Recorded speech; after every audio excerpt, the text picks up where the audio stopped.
So, hi, my name is Ruby Louis Johnson, and I am the co-chair for the DEI committee for the National Coalition for Sexual Freedom.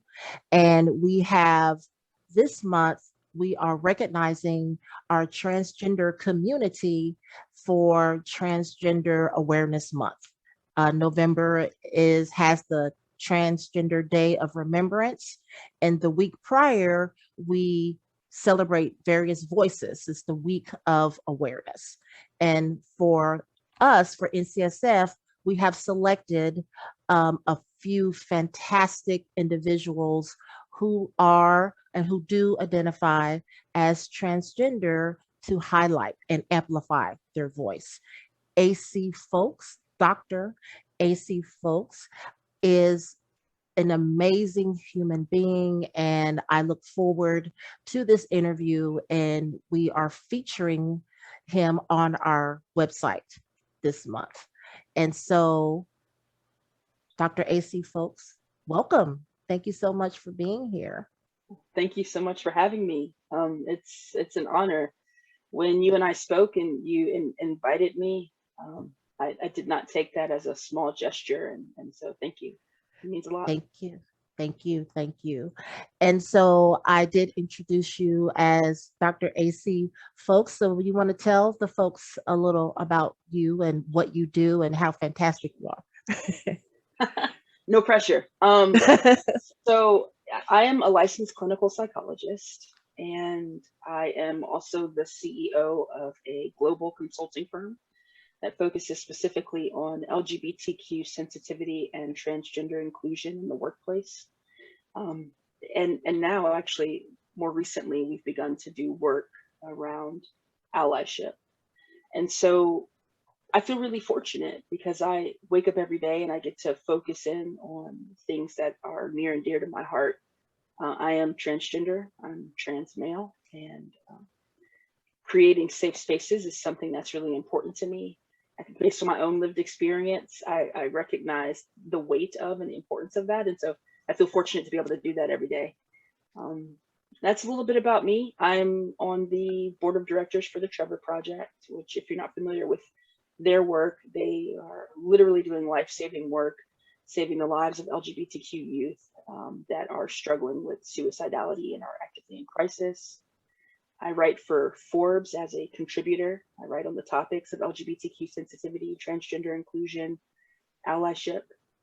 Um, and I think we're going to talk about this a little bit today, which is really Yes. exciting. I am the founder of the first Yes. um, dating website slash app for polyamorous business professionals, and which is called Elite Poly. And so I'm super excited about that. So that's a little bit about me in a nutshell. Yes, yes, and I'm so excited to talk about that with this, which is the reason that we selected you to highlight this month because National Coalition for Sexual Freedom, we have three areas that we focus on as part of our mission. That is the kink BDSM community, addition, consensual non-monogamy, and consent. So those are our three areas, and kind of hit all of them if you think about it. So because highly sex positive individual that you are, and the app does include selections that feature, individuals who are sexually diverse, which is absolutely Yes. fantastic. But before we get there, the first question that I have I mean, because you are a DEI, is it fair to say that, Yes. a DEI expert consultant for Forbes? I read it on your description. Um, I did do a little bit of research before the interview. And so, in your opinion, why is having a Transgender Awareness Month important? Mm. That's a really powerful question. I think for me, what comes to mind is representation. Representation matters. And Mhm. it's really important for individuals to actually to be able to see people that look like them and that are like them, that are doing things in the world, that are showing up in the world in meaningful ways, and that have been successful. I think that as someone who grew up in a not very supportive environment, it would have been wonderful for me to see transgender people that I could look at and say, oh, wow, that's someone who is like me, and they made it, and it's okay, right? It's going to be okay. Tomorrow will come. I will eventually be older and have more autonomy and more agency, and and so I think it matters in that way. I think that representation matters. The representation is only as good as awareness, right? So I can show up and I can represent something, but if you have no awareness of it, then nothing actually is going to transpire. And so me showing up is one thing, you knowing that I exist and that I'm worthy of attention is another thing. And so I think that it's important in that regard. I don't know,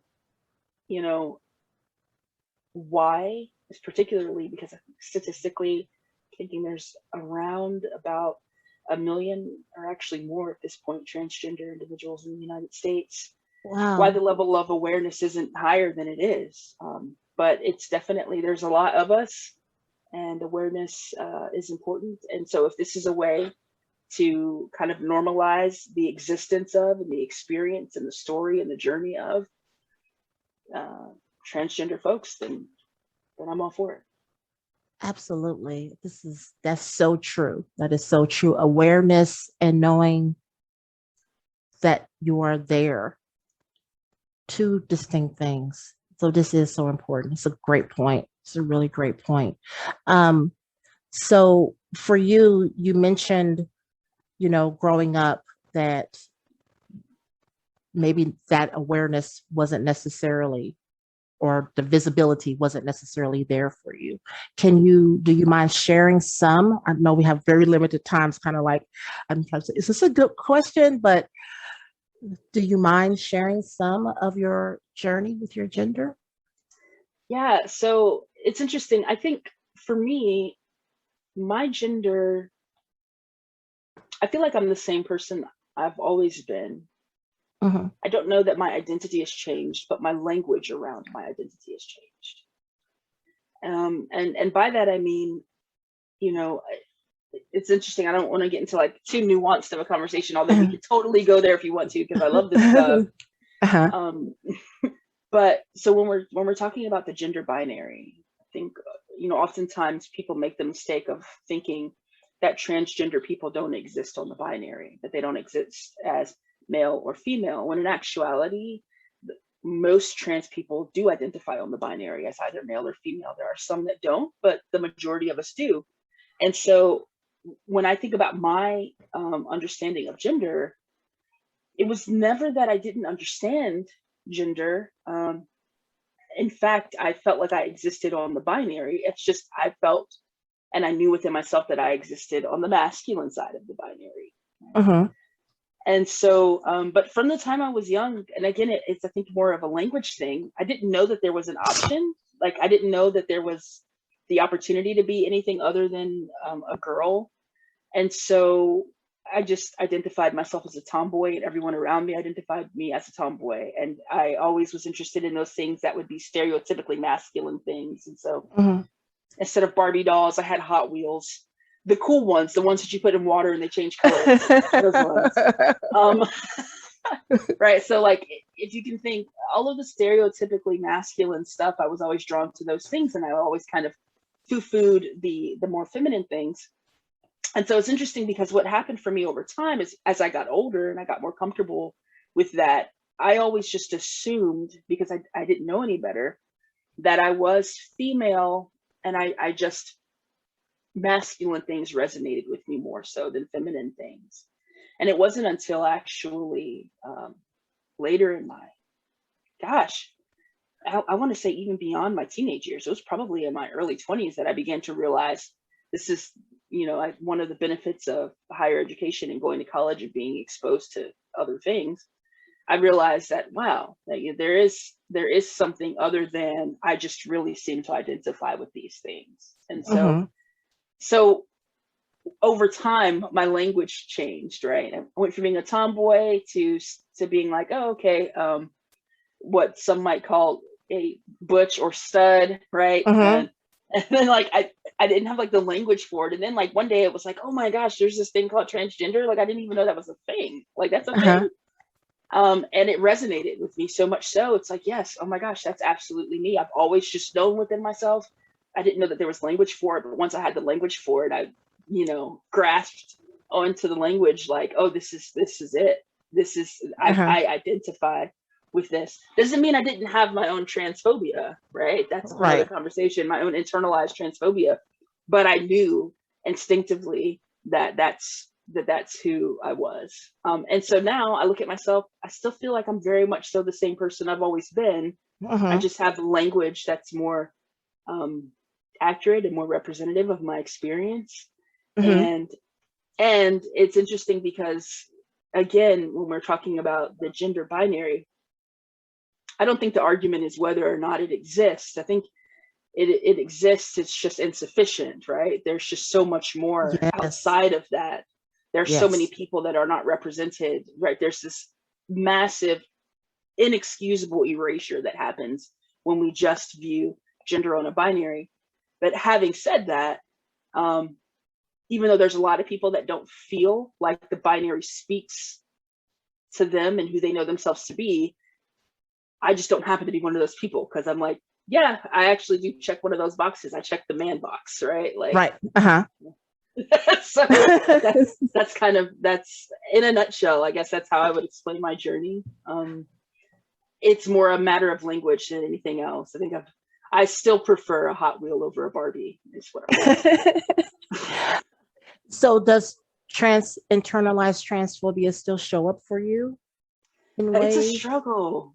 Yeah, it's interesting. I think it has everything to do with safe spaces, Mm-hmm. right?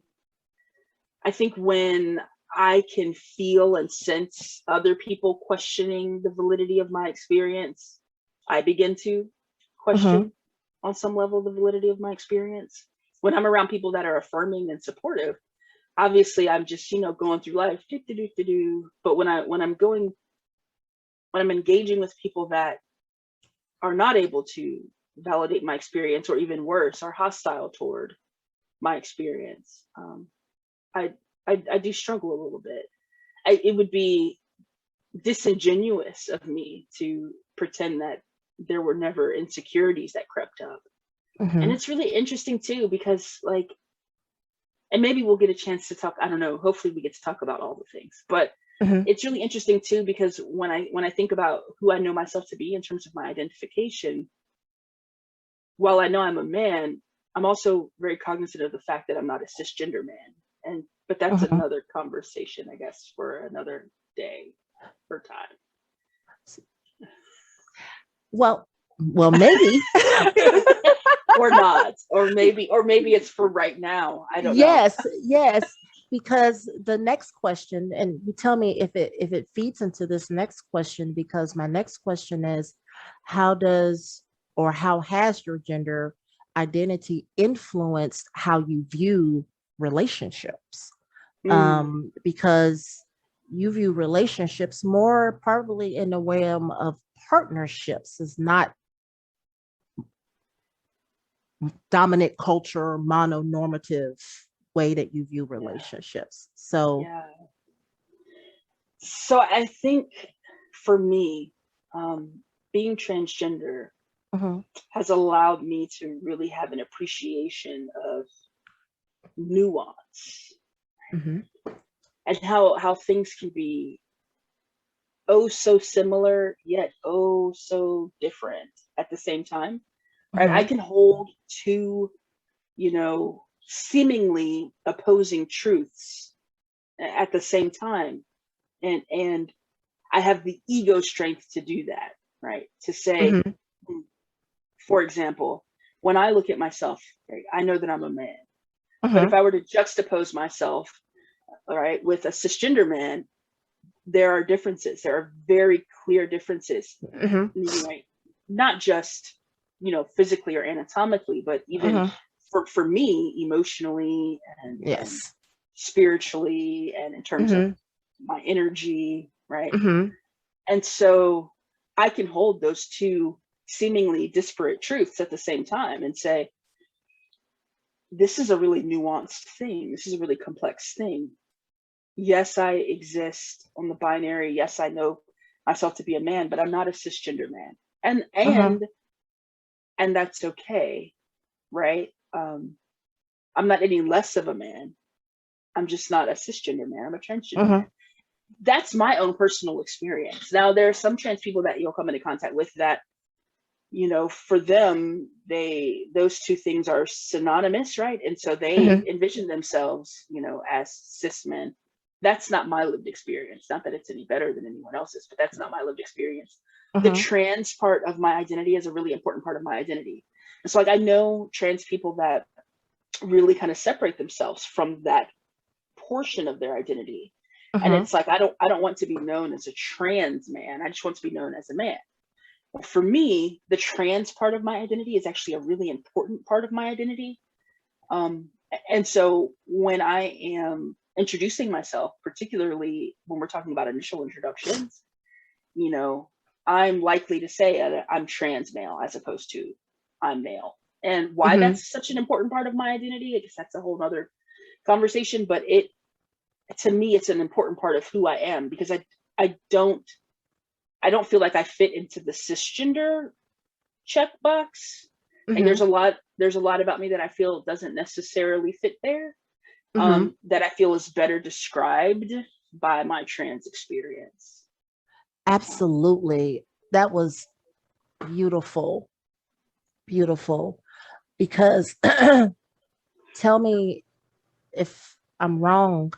I mean, the uniqueness of being able to hold those two spaces that you Mhm. speak of gives a level of empathy, compassion, expansiveness to how you interact with prospective partners, colleagues that you can't get being cis. It's just the cold hard truth. It's holding those two things. I feel like I am able to appreciate and celebrate difference, even maybe Uh-huh. in a way that is a little more organic than it might be Uh-huh. for other people. So for Mm-hmm. me, I don't struggle to understand, if someone says I'm pansexual, I don't struggle to understand being able to reach beyond, the check boxes. If Uh-huh. someone says I'm omnisexual, I don't struggle to understand, Uh-huh. not fitting into those check boxes, because I don't fit into those boxes myself. Uh-huh. And so, and even in my approach to relationships, and the way that I love, and it not necessarily looking the same way that other people, Uh-huh. might look at, when we think of what is it to be in a monogamous, relationship. And me, as someone who's polyamorous, the way that I show up in a relationship is different. Uh-huh. It doesn't fit into that checkbox, but I'm okay with that, with that, with that nuance. Like, it's okay Uh-huh. that there's some complexity there, and there's some beauty in the complexity, even. Yes. Yeah. Yes. How do you define polyamory for yourself? For myself, Uh-huh. polyamory to me is the capacity to love um, multiple,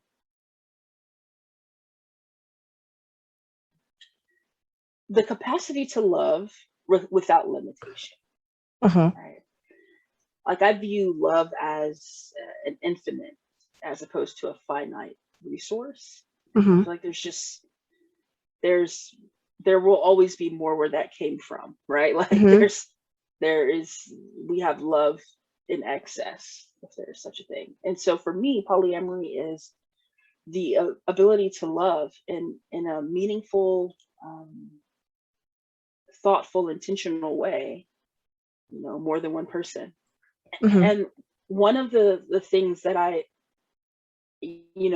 think people struggle with, particularly people that are monogamous, is feeling as if you can only love one person at a time. And I think Mhm. the best way that I've heard it explained, um, and I'm not the one that came up with this, but I think the easiest way to kind of explain why that's a limited perspective is, you know, when you have children, right? You don't say you can only love one of your children, like, Mhm. oh, you can't have more than one child because you're only allowed to love one, right? Like, it's okay. Like, you still love your daughter even though now you have a son, or Mhm. you still love the first two children even though now you have a third child. It's okay to Mhm. love more than one child. It's okay to love more than one parent. It's okay to love all of your siblings. You don't have to pick one sibling to love. You can love all of your siblings. You don't have to Mhm. just love one set of grandparents, right? But there's like this really just seemingly arbitrary line drawn in the sand when it comes to romantic relationships, where it's like, Mhm. but when it comes to romantic relationships, you're only allowed to love one person. And I don't really know Exactly. where that comes from. I don't really know, Mhm. uh, and I'm not really sure who that serves. Um, and I think that for people that are monogamous, it makes all the sense in the world, and that resonates for them, and that's fantastic. But for me, as someone who's polyamorous, I struggle. I struggle with that. Um, Now, to be clear, I don't struggle with infidelity. Like, let's be very clear. I'm I I'm actually a really super faithful dude. Mhm. Um, I struggle with only being able or allowed to love one person in a holistic, authentic, and deep way. Like, I Mhm. can't, I don't know how to not do that. And so if your lens is that if I love someone else wholeheartedly, I'm having an emotional affair, and I don't know how to not have an emotional affair, because I don't know how to not love in that way. Now, that has Mhm. nothing to do with what I do with my physical body. These are two different things, or we're not talking Mhm. about, and I think people conflate these issues, right? When they think about polyamory, they are automatically thinking that we're talking about, Sexual um, fidelity. yeah, and we're Mhm. that's not at all what I'm talking about. I'm talking about, in my heart space, I have the ability to love and love and love some more and love some more. And if you were to look at my relationships with the people that I'm closest with, you would be like, wow, they have really genuine, beautiful connection and bond and Mhm. with one another. And it's beautiful, and I don't know how to not do it. So so Mhm. that's what polyamory that's what polyamory is to me. Like, that's how I am wired. I'm wired Right. for connection, for genuine connection, for love, right? Mhm. To be able to say, to look at you, right, with good conscience and clear mind, and say, I love you. I see you. I affirm you, right? You Mhm. are valued. And I don't know how to show up in any other way. And so that for me is polyamory, but that is not to be confused with,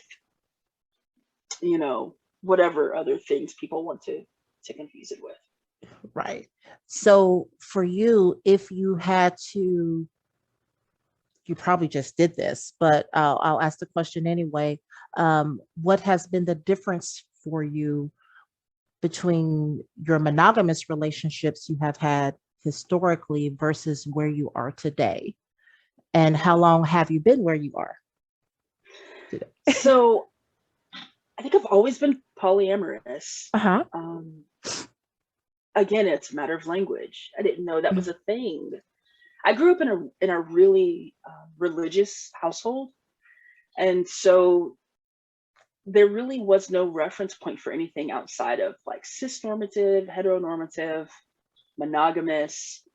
Like, that was it. Like, that was literally all that existed. And so it wasn't until I was exposed to other things that I realized that there were other things, other ways to characterize my experience, other than just like something that I should be ashamed of or that I should be trying to Hmm. get delivered from, right? Um, and so I think I've always been polyamorous. I've always been like, I just love people. I've never understood what's wrong with that. I'm like, why can't we just love people? I don't understand. If, even in terms of my faith, I struggled to reconcile myself with like, but I don't get it, because like love is supposed to be like this really good thing, and like I Mhm. don't understand, like, why can't I just love people? Why can't we just love people? I just want to love people, that's all I'm trying to do. And so I think I've always been polyamorous. I just didn't have the language for it. Mhm. I have been, I was married for many years, and my wife was monogamous, and I tried for a very, very, very long time to be monogamous. Um, but it was really difficult for me. Again, we're not talking about sexual fidelity. Like that's not it at all. It was, you're only allowed to have this affection for this one person that I struggled so with. And I feel like, I spent 10 years out of the 12 years I was married. I feel like I spent 10 of those years struggling, fighting with myself, trying to force myself to have affection only for one person. And so for me, it was stifling, and it was restricting, and it was hard for me because I couldn't reconcile myself with the need for it, right? Like why is this necessary again? Like why? Mhm. Tell me, can someone tell me one more time? So why can't I love this other person? Um, what's wrong with that again? And so for me, it was difficult. I now, and this is the nuance, this is the complexity. I'm polyamorous. I identify as polyamorous. My partner is polyamorous. Yeah, the person that I'm with now. And interestingly enough, right now, this is a perfect example. I only have one partner right now. That doesn't mean I'm Mhm. not polyamorous, Uh-huh. right? I'm still polyamorous. I just only have one partner right now. Mhm.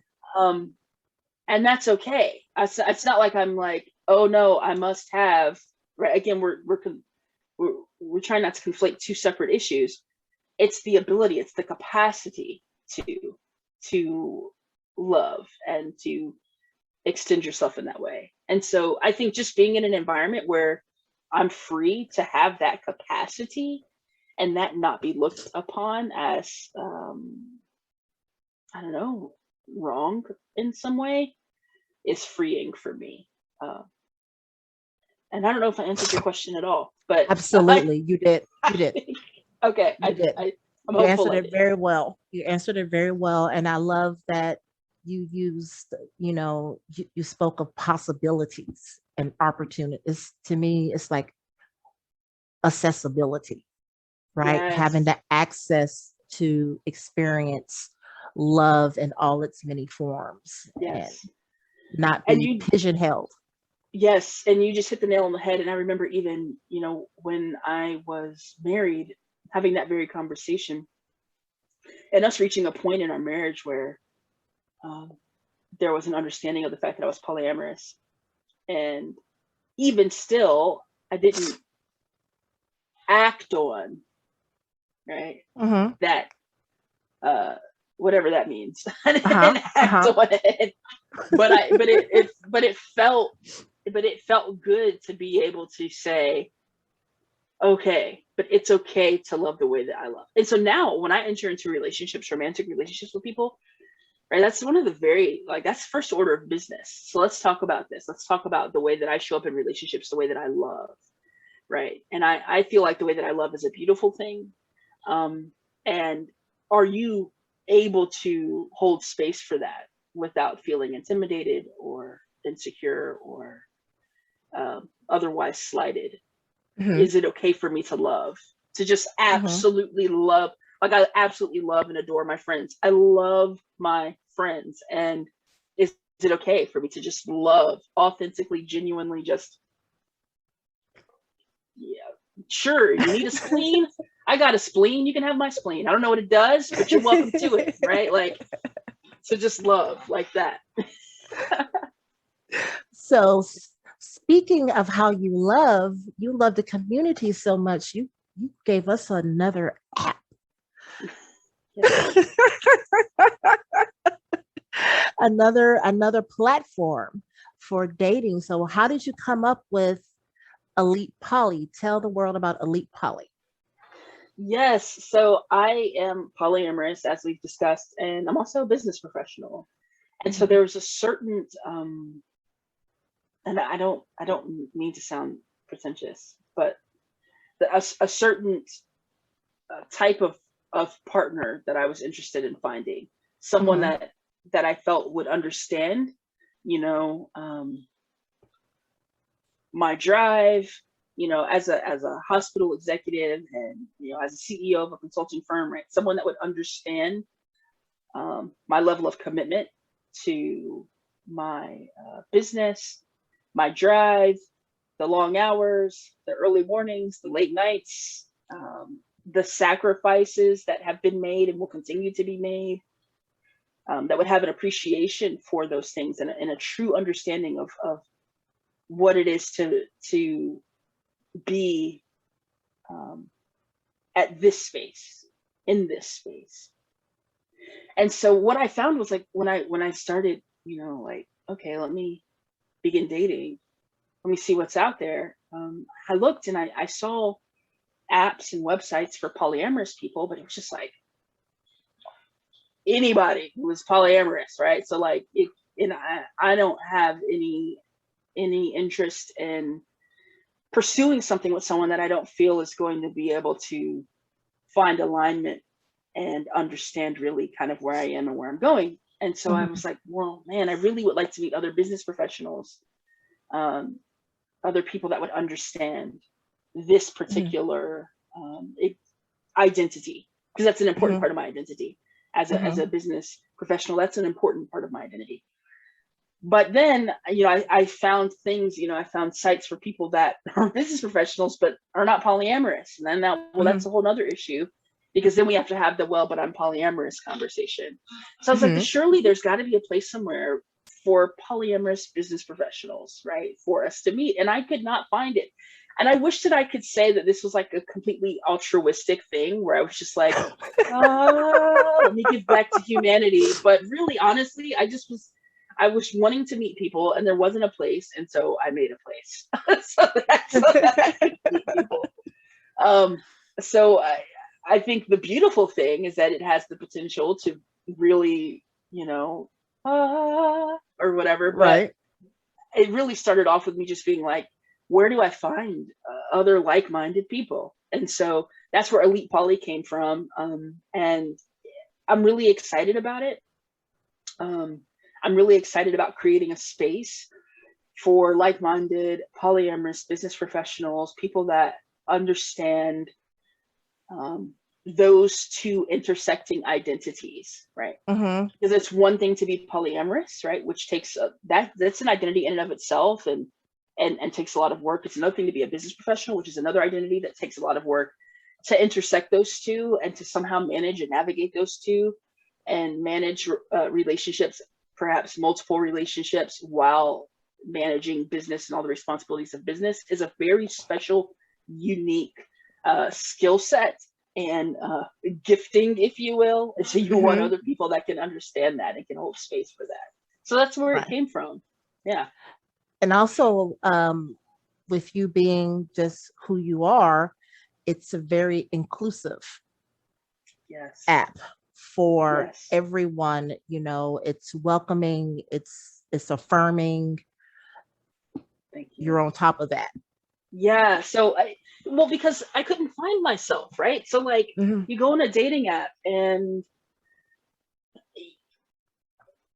like, I want people to be able to find themselves. So like, when you come to Elite Poly and you're identifying yourself, you can identify as man, trans woman, or you can identify even as non-binary, right? Mhm. The idea being, and we might not be able to capture everything, but that we capture as many people as possible, that you're able to Mhm. find yourself. You're able to identify what relationship structure you're in, right? It's something Mhm. specifically for polyamorous folks. So you can say, I'm in a V, I'm in a triad, I'm in a quad, right? It's hierarchical, it's non-hierarchical, hierarchical, it's open, it's closed, it's, I'm solo poly, relationship anarchy, whatever it is that it is, you can identify who you are. And you can also identify what it is that you're looking for, what structures you're open to. And so just having that level of that granularity, I think, allows for people to really identify themselves and also identify what it is that they're looking for, and hopefully meet people with a greater likelihood of, synergy than just kind of throwing yourself out there and hoping that people read the fine print on your profile, that little asterisk at the bottom where you're like, oh, and by the way, I'm polyamorous. Right, that people know, hey, from the jump. So like for me, I'm trans male, and when I get my matches on the site, the people that have matched with me are people that have said that they're open to pursuing relationships with someone who's trans male. That's important, right? Because if the only option for me, if I come on a platform and the only option for me is male or female, I'm going to say male because I'm a man, but then I'm actually trans male. And what does that do now when I'm navigating these introductions? Am I consistently having to say, oh, by the way, or is it okay? Or is it, or do you even know what it means? Or so instead I'm able to identify, hey, I'm trans male. You're able to identify, yeah, that's something that I would be open to, or no, it's really not something I'd be open to. And we know that from the beginning. And so we can either match or not match according to that. Absolutely. Yeah. And I think that's so huge. So important. It makes for a lot of safety in many places. That's the goal. That's the goal. People like to say, if you build it, they will come. I like to tell my clients, if you build it, they will come. If it's safe, they will stay. Yes, absolutely. Love it. Love it. And so for you, how does it feel to make history? Because I have looked and researched, and I know there's one person who is non-binary. They created an app, but Black trans men, polyamorous, specific for business. This is history. This is the first. It had not occurred to me that I was making history. So how does it feel to make history? I think now, with an awareness of the fact that I'm making history, it feels pretty good. It feels pretty good. I think at the time I was just trying to fill a void, but it feels really good to know that that this is perhaps the start of a greater, deeper sense of inclusion. Polyamory is something that just really just goes undiscussed. I work in the DEI space, and polyamory is something that like literally never comes up, except for when I say, hi, my name is, and I start going down my identities and explaining why I have minority status. And I get to the fact that I'm polyamorous. Like literally, that is the first and the last time it's mentioned, basically in any space I'm ever in. And so this is something that's not really being discussed at all in the DEI space, and it's something that we should be discussing, right? Erasure is real. People need to be able to find themselves. Representation matters. Hopefully more and more business professionals that have this love style will be open about that, so that individuals know that they're not alone and that there's others out there. And again, so that people can look and they can say, oh, look, I can be successful. It should be okay. It should be okay, right, for me to have a picture on my desk of me and, my partners. And that should be just as acceptable, right, as we expect it now for it to be acceptable if you had a picture of a same-sex partner, or just as we would expect it to be acceptable if you had a picture of an interracial couple. It should be just as acceptable for me to have a picture of my triad or my quad. Right. But that's a conversation that no one's having. But hopefully this is the beginning of those conversations, because we're not the only polyamorous business professionals out here. Trust me, I know, I've met some, and there's more than just the two of us. Hopefully I didn't just out you. Did I? Oh, no, you're fine. I'm out everywhere. So there's more than just the two of us. And Yes. so hopefully people will be more comfortable saying, hey, this is who I am. And hopefully this is a step in that direction. Yes, absolutely. And because there's a Facebook group. Yes. So there's a Facebook group, Polyamorous Business Professionals. And I'll be honest with you, we are really selective because I don't want it to become a space that's not safe. And so if people are coming in and their focus is purely sexual or anything other than, hey, we're polyamorous business professionals that want to be able to bounce ideas off of each other and just want to meet other polyamorous business professionals, we try to filter those people out. But Polyamorous Business Professionals is a Facebook page. You can go to elitepoly.com. That's the dating website. And there is right now, if you can go either on your phone or on your computer to the website, and there's a version, kind of like an app light of the site that you can get on your mobile device. I'm really excited because we are now in the process of, we're going to be developing the finalized apps, and it will actually be in the App Store. So we'll have to make sure that we announce that when that happens. Yes. But it'll actually be in the App Store, so you can download it in the App Store. But right now, you go to elitepoly.com. We've tried to make the user experience as friendly as possible, and we're working in earnest on getting the app completed so that it can be in the App Store. Absolutely. And you have a Facebook page you can like to follow for updates. Yes, absolutely. And I am strongly considering, and I haven't announced this. I guess I'm going to announce it right now, Ruby. Right? That I think that what I'm going to do, because I have a pretty robust following on LinkedIn. I've been considering, just as I've launched the Facebook group, I've been considering launching a LinkedIn group. Great. And I have just decided in this moment that that's what I'm going to do. So keep an eye out for that as well. Yes.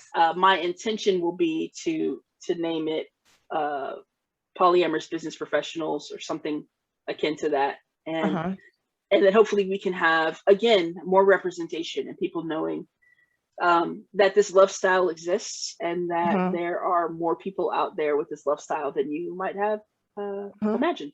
Okay. So is it fair to say, doesn't matter if you're a budding business professional or an established business professional? Yeah, that's a great question. So no, you can be a budding business professional. Actually, on the dating app, we actually have it set up where you can identify, we look at level of education, and we also look at your level of management in your company. But there's also the option for you to say that you're not currently in a leadership position, right? And so I say that to say it's meant to be inclusive. Right. Obviously, again, we're looking for people that can understand, the kind of the weight and the complexity of being a business professional. So we would like for you to be showing up in the business space in some way, but you don't have to be a CEO or a director